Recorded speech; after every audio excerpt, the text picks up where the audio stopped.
পরম করুণাময় নামে শুরু করছি। প্রিয় শিক্ষার্থীবৃন্দ, সম্মানিত সহকর্মীবৃন্দ, প্রিয় দর্শকবৃন্দ, আপনাদের সবার প্রতি রইল আমার আদাব, নমস্কার। আশা করি প্রিয় শিক্ষার্থীবৃন্দ তোমরা সবাই ভালো আছো। সময়ের পরিক্রমায় আজকে তোমাদের সামনে আরও একটি নতুন ক্লাস নিয়ে হাজির হয়েছি। আমরা তোমাদের সিলেবাসের বিভিন্ন অধ্যায় ধারাবাহিকভাবে পড়াচ্ছিলাম।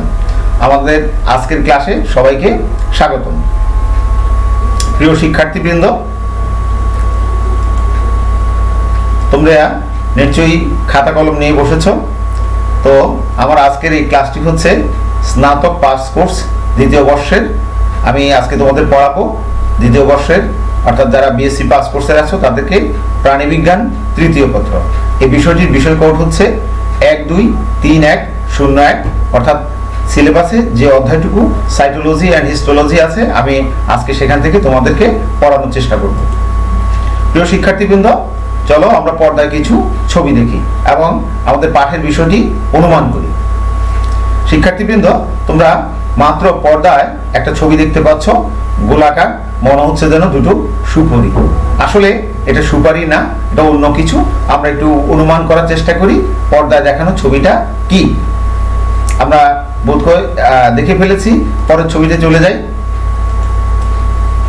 পরের ছবিটা একটু খেয়াল করে দেখো, অনেকগুলো অর্থাৎ পর্যায় দেখানো আছে। তো আমরা একটু অনুমান করতে পারি যে এই ছবিগুলো আসলে কিসের, বা এই ছবিতে দেখানো পর্যায়গুলো বা ধাপগুলো কোন বিষয়টির। শিক্ষার্থীবৃন্দ, আমার মনে হয় তোমাদের মাথা এতক্ষণ চিন্তা করছে এবং তোমরা উত্তরটাও খুঁজে পেয়েছ। আমাদের আজকের অর্থাৎ এই ছবিগুলো হচ্ছে টোটাল কোষের উপর, তাও কি কোষ বিভাজনের উপর।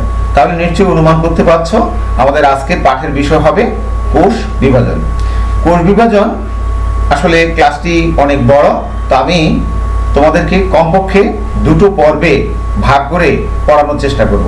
আজকে তার প্রথম পর্ব। শিক্ষার্থীবৃন্দ, আমরা একটু পরেই চলে যাব শিক্ষণফলে। আমাদের এই পাঠে যে শিক্ষণফল দেওয়া আছে, আমরা যদি সঠিকভাবে শিক্ষণফল অনুসরণ করি তাহলে আমরা পাঠ থেকে কিছু জিনিস আয়ত্ত করতে পারবো। তো আমরা দেখে নিই আমাদের জন্য আজকের পাঠে শিক্ষণফল কি কি রাখা আছে। তোমরা যদি মনোযোগের সাথে এই পাঠটি অর্থাৎ অনুধাবন করতে পারো তাহলে তোমরা শিক্ষার্থীবৃন্দ, প্রথম কথা হচ্ছে কোষ বিভাজন কি তা তোমরা বলতে পারবে। কোষ বিভাজনের বিভিন্ন ধরনের প্রকারভেদ সম্পর্কে তোমরা বলতে পারবে।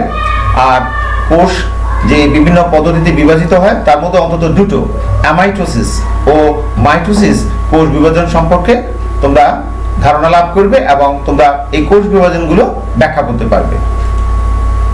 শিক্ষার্থীবৃন্দ, যেমনটি বলছিলাম আমরা প্রথমেই বলবো কোষ বিভাজন কি।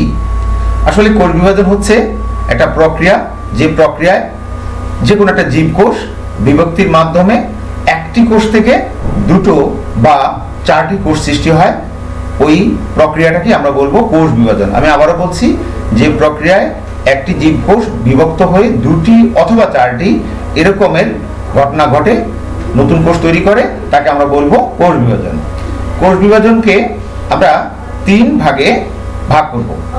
তো সেই তিন ভাগের প্রথম ভাগের নাম হচ্ছে অ্যামাইটোসিস বা প্রত্যক্ষ কোষ বিভাজন, দ্বিতীয় ভাগের নাম হচ্ছে মাইটোসিস বা সমীকরণিক কোষ বিভাজন, আর তৃতীয় ভাগের নাম হচ্ছে মিয়োসিস বা হ্রাসমূলক বিভাজন। আমরা প্রথমেই তিনটি ধাপের মধ্যে অ্যামাইটোসিস বা প্রত্যক্ষ বা সরাসরি কোষ বিভাজন নিয়ে কিছু কথা বলবো।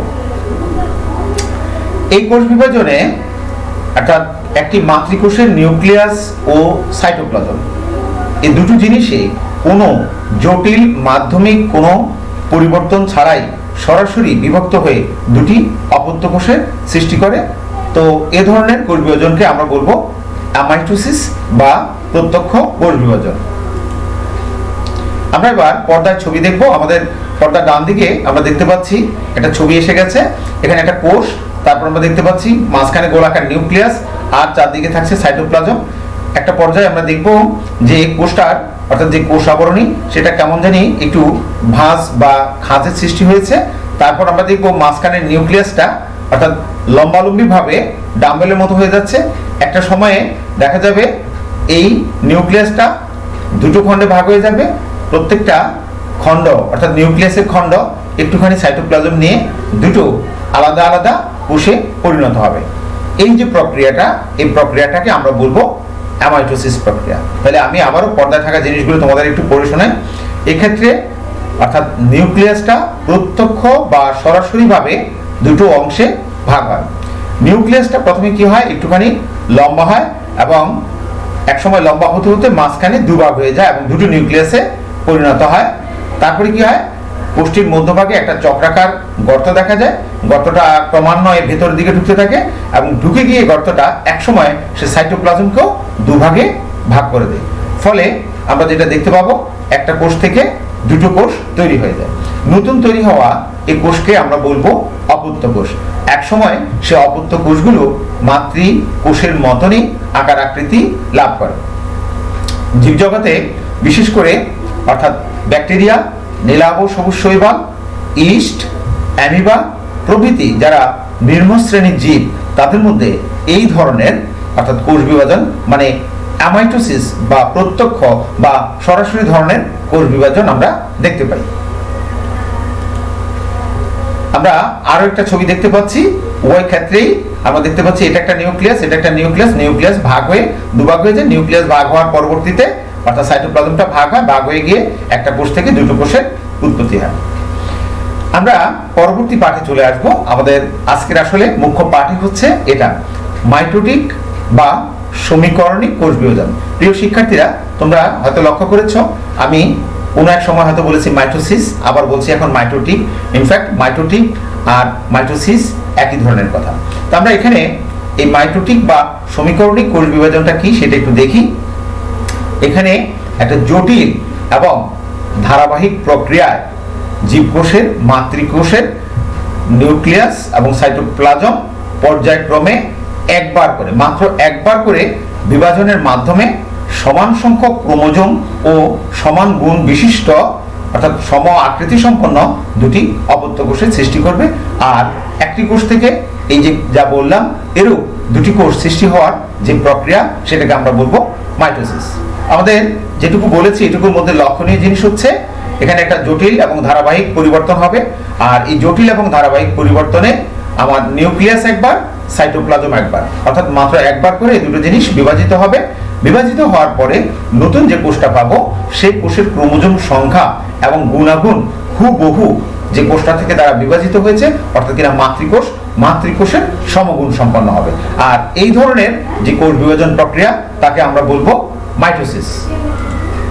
প্রিয় শিক্ষার্থীরা, এই যে মাইটোসিস কোষ বিভাজন বললাম, মাইটোসিস কোষ বিভাজনে আমরা এবার খেয়াল করে দেখব এটাকে আমরা দুটো ভাগে ভাগ করব। আমরা একবার বলেছি কোনো একটা পর্যায়ে তার অর্থাৎ নিউক্লিয়াস বিভাজিত হয়, কোনো একটা পর্যায়ে তার সাইটোপ্লাজম বিভাজিত হয়। এখানে বলে রাখা ভালো অর্থাৎ মাইটোসিস কোষ বিভাজনে নিউক্লিয়াসের এই যে বিভাজন সেটাকে বলা হচ্ছে ক্যারিওকাইনেসিস। অপরদিকে মাইটোসিস কোষ বিভাজনের যে সাইটোপ্লাজমের বিভাজন এটাকে বলা হচ্ছে তোমার সাইটোকাইনেসিস। অর্থাৎ এই দুটো পর্যায়ে ঘটবে। আমাদের যে ভাগটি আছে ক্যারিওকাইনেসিস অর্থাৎ কিনা নিউক্লিয়াসের বিভাজন, সেখানে আমরা এটাকে আরো অন্তত 5টি ধাপে ভাগ করব। আসলে এই ধাপে ভাগ করব আমাদের বর্ণনার সুবিধার্থে। মূলত মাইটোসিস কোষ বিভাজনের ধাপ হচ্ছে 4টে। আমরা দুটো মধ্যবর্তী ধাপের মাঝখানে আরেকটা ধাপ তৈরি করেছি, তাহলে মোট আমাদের ধাপ হবে 5টা। আমাদের ধাপগুলো হচ্ছে প্রোফেজ, প্রোম্যাটাফেজ, মেটাফেজ, অ্যানাফেজ এবং টেলোফেজ। আমরা যে মাঝখানে ধাপটি তৈরি করেছি এটা হচ্ছে প্রোফেজ এবং মেটাফেজের মধ্যখানে এই ধাপটাকে আমরা বলেছি প্রোম্যাটাফেজ। এই ধাপটি সহ আমাদের আলোচনার সুবিধার জন্য আমরা ধাপে ভাগ করেছি 5টা। তো আমরা এবার এক এক করে আমরা এই ধাপগুলোর বর্ণনা দিয়ে যাব। শিক্ষার্থীবৃন্দ, তোমরা একটু খেয়াল করো। আমাদের প্রথম ধাপ বলার আগে আমরা মাইটোসিস কোষ বিভাজনের কিছু বৈশিষ্ট্য আছে, সেই বৈশিষ্ট্যগুলো তোমাদেরকে তুলে ধরব। এই যে মাইটোসিস কোষ বিভাজন আমি যেমনটি একটু আগে বর্ণনাতে বলেছি, মাইটোসিস কোষ বিভাজনের ফলে একটি নিউক্লিয়াস থেকে আমরা দেখব দুটি নিউক্লিয়াসের উৎপত্তি হয় বা সৃষ্টি হয়। মাইটোসিস বিভাজনে মাতৃকোষের প্রতিটি ক্রোমোজোম অর্থাৎ মূল যে কোষটা তার যে ক্রোমোজোমগুলো সেগুলো ক্রোমোজোমের মাঝখানে একটা গোলাকার বস্তু থাকে যেটাকে আমরা বলেছি সেন্ট্রোমিয়ার। এই সেন্ট্রোমিয়ার সহ লম্বালম্বি দুই অংশে ভাগ হয় এবং প্রতিটি অংশ এর যার যেটা কাছে হয় সেই নিকটবর্তী মেরুতে গমন করে। ফলে নতুন সৃষ্ট যে দুটো কোষ হয় সেই দুটো কোষে ক্রোমোজোম সংখ্যা, এটা মাতৃকোষের ক্রোমোজোম সংখ্যার সমান থাকে বা হয়। আর যেহেতু সমান হয়, তোমরা যারা অর্থাৎ কেমিস্ট্রি বা রসায়নে ইকুয়েশন বা সমীকরণ করে থাকো, তোমরা ভালো করেই জানো যে সমীকরণের উভয় দিকে অর্থাৎ অণুর সংখ্যা সমান থাকে। তো সে কারণে এই মাইটোসিস কোষ বিভাজনেও দেখা যাচ্ছে একটা কোষ থেকে যে দুটো নতুন কোষ হলো তাদের উভয়ের ক্ষেত্রেই ক্রোমোজোম সংখ্যাটা বিভাজনের পরও সমান। আর সে কারণে এই ধরনের কোষ বিভাজনকে বলা হচ্ছে ইকুয়েশনাল সেল ডিভিশন, বা বাংলা বললে আমরা বলতে পারি সমীকরণিক কোষ বিভাজন বা সমীকরণিক বিভাজন। প্রতিটি ক্রোমোজোম লম্বালম্বিভাবে বিভক্ত হয়ে দুটো ক্রোমাটিড তৈরি করে। আমরা প্রথমে বলেছি ক্রোমোজোম, এখন বলছি ক্রোমাটিড। তো এই যে ক্রোমাটিড তৈরি করে, তা ক্রোমাটিডগুলো অপত্য যে নিউক্লিয়াস অর্থাৎ নতুন তৈরি হওয়া যে কোষের নিউক্লিয়াস, সে নতুন নিউক্লিয়াসে প্রবেশ করবে। কাজেই অপত্য কোষ দুটি সর্বতোভাবেই সমান গুণ সম্পন্ন হবে। মাইটোসিস কোষ বিভাজনের ফলে যে সৃষ্ট যে কোষটা সেটা একসময় বৃদ্ধি পাবে, বৃদ্ধি পেয়ে মাতৃকোষের সমান হবে। আর আগে যেমন বলছি, অপত্য কোষের ক্রোমোজোম সংখ্যা সবসময় মাইটোসিস কোষ বিভাজনে মাতৃকোষের সমান হয়। এখন আমরা দেখব মাইটোসিস কোষ বিভাজন কোথায় কোথায় ঘটে। সত্যি বলতে কি, আমরা যারা উন্নত জীব তথা প্রাণী, আমাদের দেহের অনেক জায়গাতেই ঘটে। তবে যে জায়গাগুলোতে ঘটে না, এরকম 3-4টি জায়গার কথা তোমাদের আমি বলবো, তাহলে তোমরা বুঝতে পারবা যে কোথায় কোথায় ঘটে।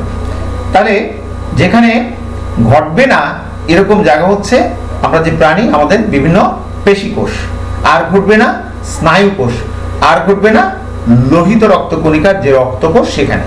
তার মানে এই জায়গাগুলো ছাড়া মোটামুটি ভাবে আমাদের দেহের যতগুলো অঙ্গ আছে, সে সমস্ত অঙ্গের যত সব কোষ আছে, সব জায়গায় এই মাইটোসিস কোষ বিভাজন ঘটে।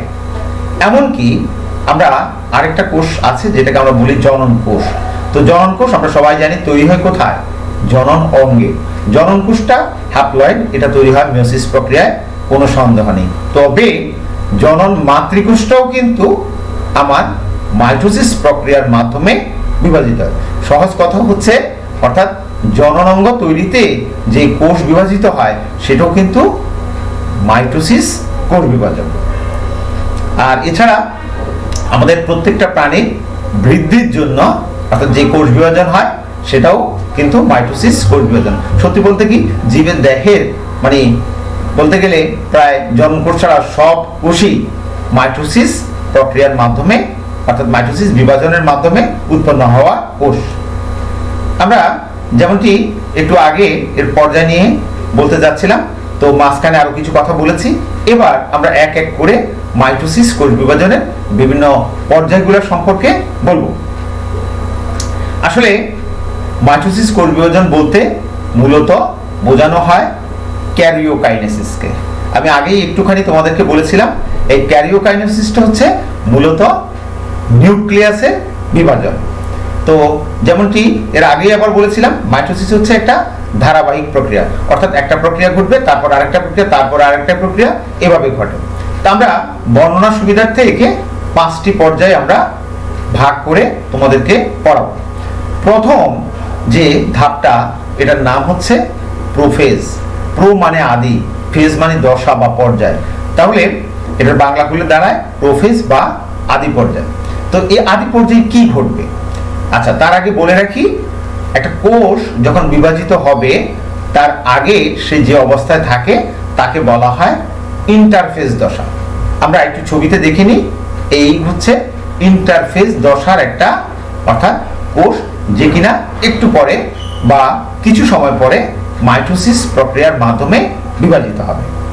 তা এখন আমরা একটু ভালো করে খেয়াল করে দেখি ইন্টারফেজ দশায় একটা কোষের অবস্থা কিরকম।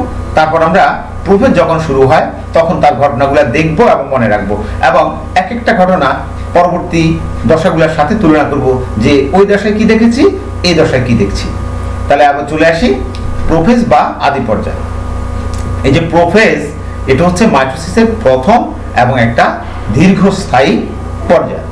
তো যখনই প্রোফেজ পর্যায়টা শুরু হবে তখন কোষের ভেতরে যে নিউক্লিয়াস, এই নিউক্লিয়াসটা আমরা একটা ছবি দেখি, এই যে নিউক্লিয়াস, এই নিউক্লিয়াসটা তুলনামূলকভাবে আকারে একটু বড় হবে। এরপর যে ঘটনাটা ক্রমান্বয়ে ঘটতে থাকবে, এর আস্তে আস্তে নিউক্লিয়াসের ভেতর থেকে পানি বিয়োজন হতে শুরু হবে, অর্থাৎ পানি বের হয়ে যেতে শুরু হবে। তোমাদেরকে একটা উদাহরণ দিই। মনে করো একটা পুকুর, একটা পুকুরে মাছ আছে, কিন্তু পুকুর ভর্তি পানি। স্বাভাবিকভাবে পুকুরে যখন অনেক পানি থাকবে তখন তুমি কিন্তু মাছের বিচরণটা ভালোভাবে দেখতে পাবে না।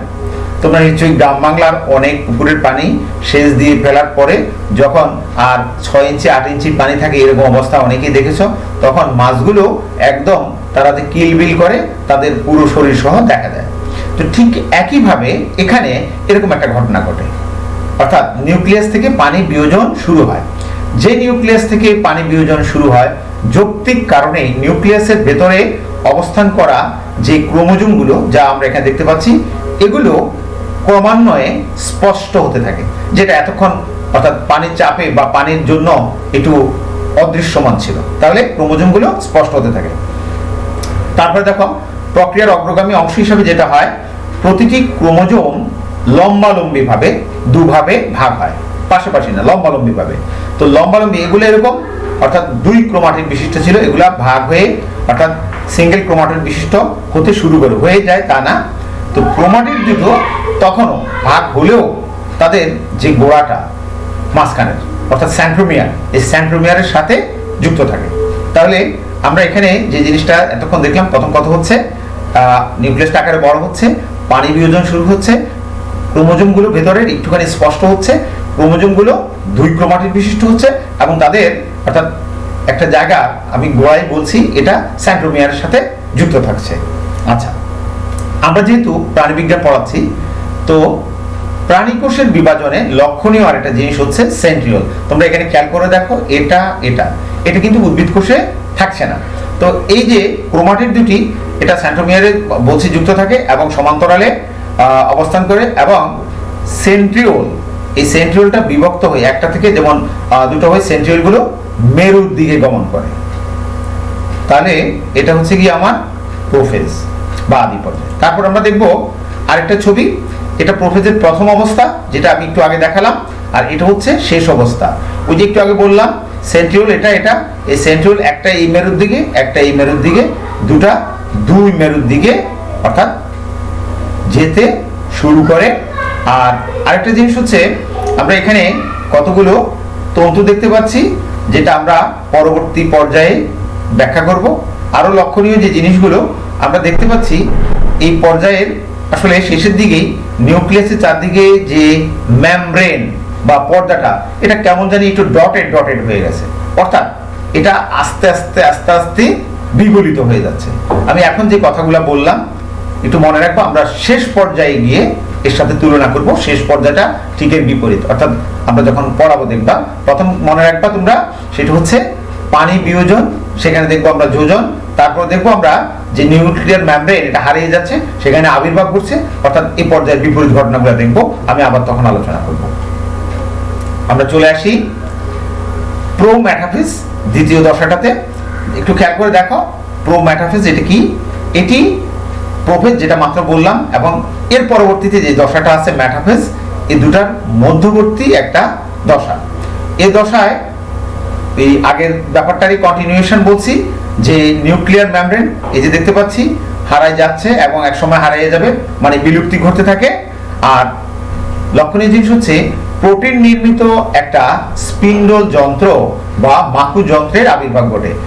এটা হচ্ছে সেই মাকুর আকৃতি, তোমরা দেখতে পাচ্ছ এরকম একটা মাকু যন্ত্রের আবির্ভাব ঘটে। এখানে 2 ধরনের তন্তু থাকে, একটা স্পিন্ডল ফাইবার আর একটা ট্রাকশন ফাইবার, 2 ধরনের তন্তু থাকে। তো আমরা যেটা দেখবো, এই সেন্ট্রোমিয়ার গুলো, ক্রোমোজোমের সেন্ট্রোমিয়ার গুলো এখানে খুব ছোট করে কালো দাগ দিয়ে দেখানো আছে। এগুলো আমরা দেখবো সেন্ট্রোমিয়ার গুলো স্পিন্ডল যন্ত্রের ট্রাকশন তন্তুর সাথে এগুলা গিয়ে যুক্ত হয়। আর সেন্ট্রিওল বলে যে জিনিসটা আমরা বলেছি, এটা এবং এটা, এই সেন্ট্রিওলগুলো থেকে এক ধরনের রশ্মি বিচ্ছুরিত হয়। এই রশ্মিকে বলা হচ্ছে অ্যাস্টার রশ্মি। বলে রাখি, এটা শুধুমাত্র প্রাণী কোষের ক্ষেত্রে, উদ্ভিদ কোষে কিন্তু সেন্ট্রিওল নাই, অ্যাস্টার রশ্মি আসারও প্রশ্ন নেই। তো এটা হচ্ছে আমার প্রোমেটাফেজ। আমরা পরের দশায় চলে যাই। এটা মাঝামাঝি বরাবর একটা দশা, এটাকে বলা হচ্ছে মেটাফেজ। আসলে ফেজ মানে দশা, মধ্যবর্তী পর্যায়ে বলে অনেকে এটাকে। তো এখানে কি হয়, এর আগের ধাপে আমরা যে ঘটনাটা দেখেছি, নিউক্লিয়ার মেমব্রেন বা পর্দা হারায় যেতে থাকে, এখানে টোটালি হারিয়ে যায়। অর্থাৎ তুমি এখানে আর নিউক্লিয়ার মেমব্রেনের কোনো অস্তিত্ব খুঁজে পাবা না। সাথে সাথে আরো একটা জিনিস আমরা জানি, নিউক্লিয়াসের ভেতরে নিউক্লিওলাস বলে একটা জিনিস থাকে, এই নিউক্লিওলাসটাও কিন্তু হারিয়ে যায়, অর্থাৎ এই পর্যায়ে দেখা যাচ্ছে না। তো লক্ষণীয় জিনিস যেটা দেখো, এই যে ক্রোমোজোমগুলো সেগুলো বরাবর অর্থাৎ মাকুযন্ত্রের মাঝখানে। তো আমরা এটাকে যেটা বলবো, তোমরা বইতে যেটা পড়া, অর্থাৎ ক্রোমোজোমগুলো এই মাকুযন্ত্রের নিরক্ষীয় অঞ্চলে বা বিষুবীয় অঞ্চলে এসে বিন্যস্ত হয়। তো এই যে বিষুবীয় অঞ্চলে এসে বিন্যস্ত হয়, এটাকে একটা নামে অভিহিত করা হয়, এটাকে বলা হয় মেটাকাইনেসিস। মনোযোগী ছাত্ররা প্লিজ খাতায় একটা প্রশ্ন লেখো, মেটাকাইনেসিস কি? তো এরা সেন্ট্রোমিয়ারের মাধ্যমে আকর্ষণ তন্তুর সাথে এই ক্রোমোজোমগুলো লেগে থাকে। তো লক্ষণীয় জিনিস হচ্ছে, শুরুতে আমরা বলেছিলাম পানির বিয়োজন শুরু হয়, এটা কিন্তু কন্টিনিউ চলতে আছে, এখনো চলতে আছে। তো পানি কমতে কমতে এটা মনে করো সর্বাধিক পর্যায়ে কমের পর্যায়ে চলে এসেছে। এখন এই ক্রোমোজোমগুলোকে, অর্থাৎ মাইটোসিস কোষ বিভাজন চলাকালের যত সময় আছে তার মধ্যে সবচেয়ে বেশি খাটো এবং সবচেয়ে বেশি মোটা বলে মনে হবে। তো আর ক্রোমোজোমের যে ক্রোমাটিডগুলো, তাদের মধ্যবর্তী আকর্ষণ কমে যায় এবং আকর্ষণ কমে গিয়ে অন্য ঘটনা, তাদের মধ্যে বিকর্ষণ শুরু হয়। এতক্ষণ ক্রোমাটিডগুলো জড়াজড়ি করেছিল, এখন তারা আর জড়াজড়ি না থেকে তাদের মধ্যে বিকর্ষণ হচ্ছে, তারা এরকম খুলে যাচ্ছে। ঠিক তোমরা পাকানো একটা পাটের রশিকে যদি পাটটা খুলে ফেলো, যেরকম ফাঁক হয়ে দু মাথা একসঙ্গে খুলে যাবে, এদের অবস্থা হচ্ছে ঠিক তাই। অর্থাৎ এই ক্রোমোজোমগুলোর যে ক্রোমাটিড, তাদের মধ্যবর্তী জায়গায় বিকর্ষণ চালু হয় এবং এরা এখন ভাগ হওয়ার জন্য প্রস্তুতি গ্রহণ করে, যেটা কিনা পরবর্তী পর্যায়ে গিয়ে তারা ভাগ করবে। আমরা পরবর্তী পর্যায়টার নাম বলবো অ্যানাফেজ। এই অ্যানাফেজে যেটা হয়, আমরা আবার যদি একটু পুরনো ছবিটাতে যাই, তাহলে আমরা যেটা দেখব সেটা হচ্ছে, তারা পুরনো ছবিটাতে যদি আমরা একটু যাই, তাহলে আমরা দেখতে পাচ্ছি তারা মেটাফেজ পর্যায়ে অর্থাৎ 2 ক্রোমাটিড বিশিষ্ট ছিল। কিন্তু অ্যানাফেজ পর্যায়ে যে ছবিটা আমরা দেখছি, এখানে প্রত্যেকটা ক্রোমোজোম 1 ক্রোমাটিড বিশিষ্ট হয়ে গেছে। তাহলে এটা হলো কিভাবে, সে ঘটনাটা বলছি। অ্যানাফেজ পর্যায়ে শুরুতেই সেন্ট্রোমিয়ার বলে যে বস্তুটার সাথে ক্রোমোজোমটা যুক্ত ছিল, অর্থাৎ ক্রোমোজোমের বাহুগুলো, দ্যাট ইজ ক্রোমাটিডটা যুক্ত ছিল। ওই যে পাটের পাকানো রশির কথা বললাম, রশির মাথা যখন এরকম খুলতে শুরু করলো, খুলতে খুলতে এক পর্যায়ে মাঝখানটাও যেমন খুলে গেল। তো খুলে গিয়ে তার মানে সেন্ট্রোমিয়ারটাও লম্বালম্বি 2 ভাগে ভাগ হয়ে গেল। তো 2 ভাগে ভাগ হওয়ার ফলে কি হলো, প্রত্যেকটা ক্রোমোজোম 1 ক্রোমাটিড বিশিষ্ট হয়ে গেল। প্রত্যেকটা ক্রোমাটিড তার সাথে থাকা একটা সেন্ট্রোমিয়ার নিয়ে এক একটা ক্রোমোজোম রূপে আবির্ভূত হলো। এবার যে ঘটনাটা ঘটবে, ক্রোমোজোমগুলো মানে নতুন তৈরি হওয়া ক্রোমোজোমগুলো, যেগুলোকে আমরা বলেছি অপত্য ক্রোমোজোম, এগুলা 1 ক্রোমাটিড বিশিষ্ট হয়ে গেল। আর তাদের যে সেন্ট্রোমিয়ার, যার থেকে তারা ভাগ হয়েছে, এদের মধ্যে বিকর্ষণ, অর্থাৎ একজন একজনকে আর পছন্দ করছে না, বৃদ্ধি পায়। তো আমরা যখন একজন একজনকে পছন্দ করি না, তখন যেরকম দূরে সরে যাই, এরাও পরস্পর থেকে দূরে সরে যেতে থাকে। এই দূরে সরে যাওয়ার ক্ষেত্রে তারা একটা নীতি অবলম্বন করে, যে নতুন সৃষ্টি হওয়া ক্রোমোজোমটার, অর্থাৎ তার কাছ থেকে যে মেরুটা কাছে, সে সেদিকে সরে যেতে থাকে। ফলত দুজনের দূরত্বটা ক্রমান্বয়ে বাড়তে থাকে। আর আরেকটা জিনিস হচ্ছে, তাদের এই মেরুমুখী চলনে তারা সবসময় সেন্ট্রোমিয়ারকে সামনে রাখে এবং ক্রোমাটিডগুলো তার অনুগামী হয়। যাই হোক, এটা ছাড়া আরেকটা লক্ষণীয় জিনিস হচ্ছে, এই অবস্থায় ক্রোমাটিডগুলোর যে রূপ হয়, তাদেরকে দেখতে ইংরেজি ভি, জে, এল কিংবা আই অক্ষরের মতো দেখায়। তোমরা উচ্চ মাধ্যমিক শ্রেণীতে এরকম কথা শুনেছ এবং হয়তো পরীক্ষার প্রশ্ন দিয়েছ যে আকৃতি অনুযায়ী ক্রোমোজোমের শ্রেণীবিন্যাস করো। যেমন আমরা এটাকে বলি অ্যাক্টোসেন্ট্রিক, টেলোসেন্ট্রিক, মেটাসেন্ট্রিক, সাবমেটাসেন্ট্রিক, এই যে ভাগগুলো আছে না, ঠিক এই কাজের জন্যই এরকম হয়ে থাকে।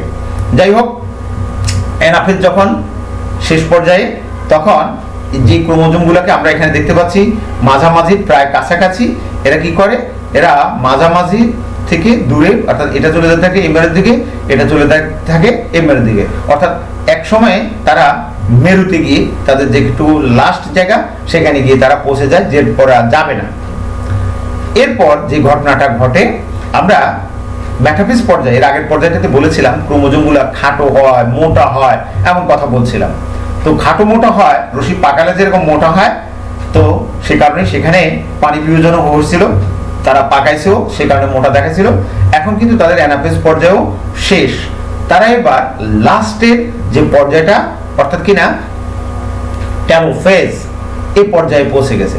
এখন কিন্তু রশির পাক খুলবে, তো যে কারণে খুলতে শুরু করে, এবং সেগুলো ওই যে খাটো বলছি, খাটো থেকে একটু তারা লম্বা হতে থাকে, এবং আগের মতো তত আর মোটা থাকে না, তারা দৈর্ঘ্যে একটু বৃদ্ধি পায়। তো আমাদের মোটামুটি এই হচ্ছে অ্যানাফেজ পর্যায়ের ঘটনা। আমরা চলে যাই লাস্ট পর্যায়ে, যেটাকে আমরা বলেছি টেলোফেজ। তো টেলোফেজে কি হয়, এটা হচ্ছে মাইটোসিসের শেষ পর্যায়ে। এতে প্রোফেজের ঠিক বিপরীত ঘটনা ঘটে। আমি শুরুতে তোমাদের বলছি এই পর্যায়ে কিছু ঘটনা মনে রাখার জন্য। তো কি ঘটে, আমরা আগের পর্যায়ে বলে ফেলেছি যে ক্রোমোজোমগুলো তার বিপরীত মেরুতে এসে পৌঁছে যায়। হ্যাঁ, তো পৌঁছে গেল, কিন্তু এই পর্যায়ে লক্ষণীয় ঘটনা হচ্ছে পানি যোজন, পানি আসতে শুরু করে। তো পানি যখন আসবে, স্বাভাবিকভাবে ক্রোমোজোমগুলোকে এতক্ষণ যেভাবে স্পষ্ট দেখছিলাম সেরকম আর আমরা দেখতে পাবো না, এগুলো আস্তে আস্তে অর্থাৎ পানির মধ্যে ডুবে যেতে থাকবে। আবার আরেকটা জিনিস, এর আগের পর্যায়ে যেটা বলেছিলাম সেটা হচ্ছে ক্রোমোজোমগুলোর প্যাচ খুলতে থাকে। তাহলে স্বাভাবিকভাবে এগুলা যে প্যাচ খুলতে থাকে সেগুলা মোটা থেকে লম্বা হতে থাকে এবং সরু হতে থাকে, এবং এক পর্যায়ে সুতার মতো লম্বা হতে গিয়ে একটার সাথে একটা খুব পেঁচিয়ে যায়। তো এই পেঁচানো জিনিসটাকে আমরা জালিকার সাথে তুলনা করতে পারি, এবং তখন এটাকে আমরা বলবো নিউক্লিয়ার রেটিকুলাম। অর্থাৎ ক্রোমোজোমগুলো সরু এবং লম্বা হতে হতে পরস্পর প্যাচ খেয়ে গিয়ে একটা নিউক্লিয়ার রেটিকুলাম গঠন করে। আমরা এর আগের পর্যায়ে বলেছিলাম, বিশেষ করে যখন আমরা প্রোমেটাফেজ পড়াচ্ছিলাম তখন বলছিলাম নিউক্লিওলাস বা নিউক্লিয়ার মেমব্রেন হারিয়ে যেতে থাকে। আর এখানে এসে যেটা বলবো সেটা হচ্ছে এই নিউক্লিওলাস এবং নিউক্লিও যে মেমব্রেন, অর্থাৎ নিউক্লিয়ার মেমব্রেন, তার আবির্ভাব ঘটতে থাকে। যাই হোক, অর্থাৎ আমরা এক কথা বলবো পুনরাবির্ভাব ঘটে। তো এতক্ষণ যেটাকে আমরা বলেছিলাম নিউক্লিয়ার রেটিকুলাম, সেই নিউক্লিয়ার রেটিকুলাম বা জালিকার চারদিকে এই নিউক্লিয়ার মেমব্রেনের আবির্ভাব ঘটে। তোমরা একটু খেয়াল করে দেখো, এই যে নিউক্লিয়ার রেটিকুলাম সেটা কিন্তু ক্রোমোজোমগুলোর প্যাচ খুলে গিয়ে সৃষ্টি হয়েছিল, এবং তার আগে আমরা বলেছিলাম ক্রোমোজোমগুলো দুই অংশ দুই মেরুর দিকে চলে গেছিল। তার মানে এখন এই দুই মেরুতে একটি দুটি ইন্ডিভিজুয়াল নিউক্লিয়াস তৈরি হবে, যাদের কিনা একটা করে নিউক্লিওলাস থাকবে, এবং তারা যে বেষ্টনী অর্থাৎ নিউক্লিয়ার আবরণী দ্বারা আবৃত হবে। তো যাই হোক, এখন এই পর্যায়ে শেষের দিকে বিষুবীয় অঞ্চল বরাবর, ঠিক যেখানে মাঝখান আছে কোষের মাঝখান বরাবর কোষ ঝিল্লিতে একটা খাঁজের সৃষ্টি হবে। এই হচ্ছে গিয়ে টেলোফেজ পর্যায়ের ঘটনা। আমরা এরপর আরেকটা জিনিস একটু বলবো, সেটা হচ্ছে সাইটোকাইনেসিস। তো আমি শুধু একটা কথা বলেছি যে খাঁজের সৃষ্টি হবে। তো খাঁজের যে সৃষ্টি হয় সেই বিষয়ে একটা কথা বলি, সেটা হচ্ছে সাইটোকাইনেসিস। আমরা এতক্ষণ যে বিভাজনটা দেখলাম সেটা ছিল মূলত নিউক্লিয়াসের বিভাজন, একটা নিউক্লিয়াস থেকে দুটো নিউক্লিয়াস তৈরি হলো। কিন্তু সাইটোপ্লাজম কি করে বিভক্ত হলো, এই যে মাইটোসিস কোষ বিভাজন পর্যায়ে সাইটোপ্লাজমের বিভাজন, এটাকে আমরা বলবো সাইটোকাইনেসিস। তাহলে তোমরা আরেকটা প্রশ্ন লিখে রাখো, সাইটোকাইনেসিস কি? প্রিয় শিক্ষার্থীরা, আমরা ডান পাশের ছবিটা একটু দেখি। কোষের প্লাজমা মেমব্রেন বিষুবীয় তল বা মাঝামাঝি বরাবর উভয় দিক থেকে একটু ভেতরের দিকে প্রবেশ করে এবং একটা খাঁজের সৃষ্টি করে, যেটাকে বলা হচ্ছে ক্লিভেজ খাঁজ। তোমরা এখানে দেখো, এখানে লেখা আছে contractile ring centriole cleavage furrow. Bangla বললে সহজ করে বলছি, ক্লিভেজ খাঁজের সৃষ্টি করে ঠিক মাঝামাঝি জায়গাটায়। এই যে খাঁজটা সৃষ্টি হয়, এই খাঁজ সৃষ্টিতে দুটো অর্থাৎ প্রোটিন, একটার নাম হচ্ছে অ্যাক্টিন, একটার নাম হচ্ছে মায়োসিন, এরকম দুটো প্লাজমা প্রোটিন এরা সাহায্য করে। এ সময় কোষের সাইটোপ্লাজম পরিধি থেকে আড়াআড়ি মধ্যরেখা বরাবর সংকুচিত হতে শুরু করে এবং এই সংকুচনটা ক্রমশ প্রসারিত হয়ে অর্থাৎ এই সাইটোপ্লাজমকে দুভাগে ভাগ করে দেয়। তাহলে সাইটোপ্লাজমকে দুভাগে যে ভাগ করলো, প্রত্যেকটা ভাগের সাথে কিন্তু এক একটা নতুন তৈরি হওয়া নিউক্লিয়াসও আছে। যাই হোক, এই যে এই ভাগটা নিয়েই প্রত্যেকটা কোষ কি করে আলাদা আলাদা এক সময় ভাগ হতে হতে মাঝখানটা একদম শেষ হয়ে যায়, তখন প্রত্যেকটা অংশ এক একটা নতুন কোষ রূপে আবির্ভূত হয়। তোমার মনে প্রশ্ন উঠতে পারে যে একটা কোষের তো নিউক্লিয়াসই প্রাণকেন্দ্র, নিউক্লিয়াস তো ভাগ হলো, সাইটোপ্লাজম ভাগ না হলে অর্থাৎ সাইটোকাইনেসিস না হলে কি হতো? যদি সাইটোকাইনেসিস না হতো তাহলে প্রক্রিয়াটা চলতো এবং একই কোষে তোমার অনেকগুলো নিউক্লিয়াস তৈরি হতো। এরকম অবশ্য হয়ও কিছু কিছু জায়গায়। যাই হোক, আমাদের আজকের পাঠে সেটা আর আমরা বলছি না। আমরা এবার যেটা বলবো, এই মাইটোসিস কোষ বিভাজনটা দরকার কেন, অর্থাৎ মাইটোসিস কোষ বিভাজনের গুরুত্ব। একটু খেয়াল করে দেখো, যতগুলো প্রাণী আমাকে তোমাকে, গরু, ছাগল, কুকুর, বিড়াল, মহিষ, ভেড়া, মাছ যাই দেখো, আমাদের প্রত্যেকেরই যাদের কথা বললাম জীবনটা শুরু হয়েছে একটা মাত্র কোষ, যেটার নাম ছিল জাইগোট থেকে। এই যে জাইগোট, এই কোষটাই বারবার মাইটোসিস পদ্ধতিতে বিভাজিত হয়ে অসংখ্য কোষ তৈরি করেছে। আর সেখানে থেকে এসেছি আমরা এই বহুকোষী জীব। সহজ কথা হচ্ছে, বহুকোষী জীবের উৎপত্তি ঘটতে হলে এই মাইটোসিস কোষ বিভাজন একেবারেই দরকারি।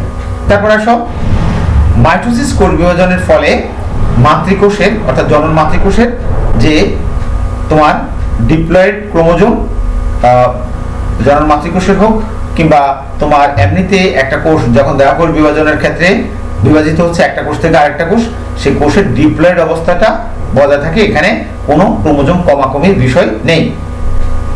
আর বহুকোষী প্রাণীরা আমরা দেখি মাইটোসিস কোষ বিভাজন দ্বারা দেহের যে কোষগুলো দেহকোষের সংখ্যা বৃদ্ধি ঘটিয়ে দেহের বৃদ্ধি ঘটায়। আমরা একসময় অনেক ছোট ছিলাম, ছোট থেকে আস্তে আস্তে আস্তে আস্তে বড় হচ্ছি।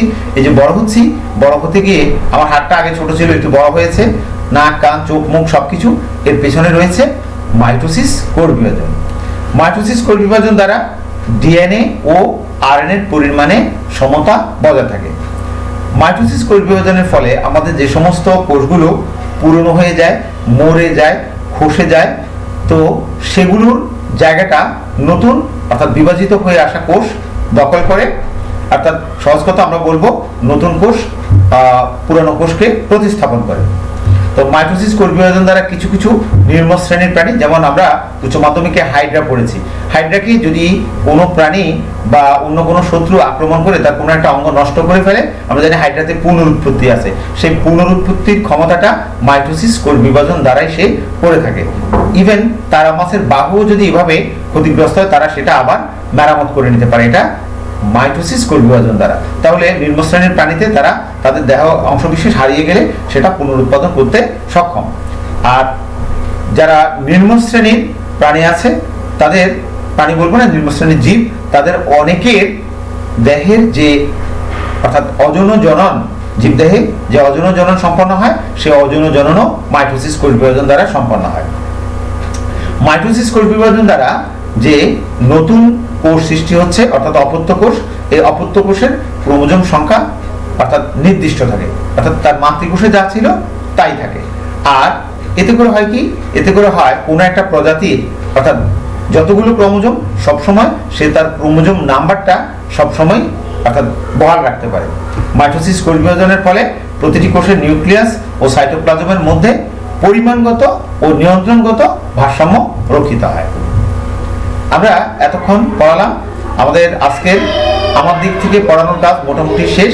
আমরা তোমাদের মূল্যায়নের জন্য তোমাদের যে ধরনের প্রশ্নগুলো পরীক্ষা আসে, এই 2-4টি প্রশ্ন রেখেছি, তোমরা খাতা বের করে প্রশ্নগুলো লিখে নাও। প্রথমে সংক্ষিপ্ত প্রশ্ন, কোষ বিভাজন কত প্রকার? দ্বিতীয় প্রশ্নটা, সাইটোকাইনেসিস কি? সাইটোকাইনেসিস কি? তৃতীয় প্রশ্ন, ক্যারিওকাইনেসিস কি? আমি কথাগুলো কিন্তু আমার লেকচারের মাঝে বলেছিলাম, যদি তখন লিখে থাকো ওয়েল অ্যান্ড গুড। আমরা আরো 1-2টা প্রশ্ন দেখব। আমাদের পরবর্তী প্রশ্ন হচ্ছে, মাইটোসিস কোষ বিভাজনকে সমীকরণিক কোষ বিভাজন বলা হয় কেন? দ্বিতীয় প্রশ্নটা হচ্ছে কোষ বিভাজনের অর্থাৎ কিনা মাইটোসিস কোষ বিভাজনের অ্যানাফেজ পর্যায়টি বর্ণনা করো। বা এখানে মোটামুটি মাঝারি গোছের দুটো প্রশ্ন পেয়েছি। একটা হচ্ছে মাইটোসিস কোষ বিভাজনকে সমীকরণিক কোষ বিভাজন বলা হয় কেন, তোমরা একটু ব্যাখ্যা করে বলবা। আর দ্বিতীয় প্রশ্নটা হচ্ছে মাইটোসিস কোষ বিভাজনকে মাইটোসিস কোষ বিভাজনের অ্যানাফেজ বলে যে পর্যায়টা আছে এই পর্যায়টা তোমরা সচিত্র বর্ণনা করবা। আমরা তোমাদের বাড়িতে অধ্যয়নের জন্য একটা কাজ দিচ্ছি, আশা করি প্রশ্নটাও তোমরা লিখে নেবে। একদম সহজ কথা, যেটা মাত্র বললাম, মাইটোসিস কোষ বিভাজনের গুরুত্ব বর্ণনা করো। তুমি তোমার ভাষায় লেখার চেষ্টা করবে পয়েন্ট আকারে, যাতে করে তোমার উত্তরটা অনেক সুন্দর হয়। তো শিক্ষার্থীবৃন্দ, আমার আজকের ক্লাস এখানেই শেষ। তোমরা যারা আমার আগের ক্লাসগুলো মিস করেছ, আমি তোমাদের জন্য আমার এই ক্লাসগুলো আমার ইউটিউব চ্যানেল দিয়ে দিই। আমার ইউটিউব চ্যানেলের নাম হচ্ছে ইউনিক সঞ্জয়। তোমরা যদি এটা সাবস্ক্রাইব করে রাখো তাহলে তোমরা অটোমেটিক্যালি নতুন নতুন আসা পুরোনো ক্লাসগুলোর সাথে নতুন নতুন আসা ক্লাসগুলো পেতে থাকবে। তা আমার মনে হয় তোমরা এই কাজটি করতে ভুল করবে না। তো তোমরা সবাই সুস্থ থেকো, ভালো থেকো। তোমাদের সবাইকে ধন্যবাদ জানিয়ে আজকের মতো আমি এখন বিদায় নিচ্ছি। তোমরা অনেক ভালো থাকো এবং তোমাদের সুস্থতা কামনা করি।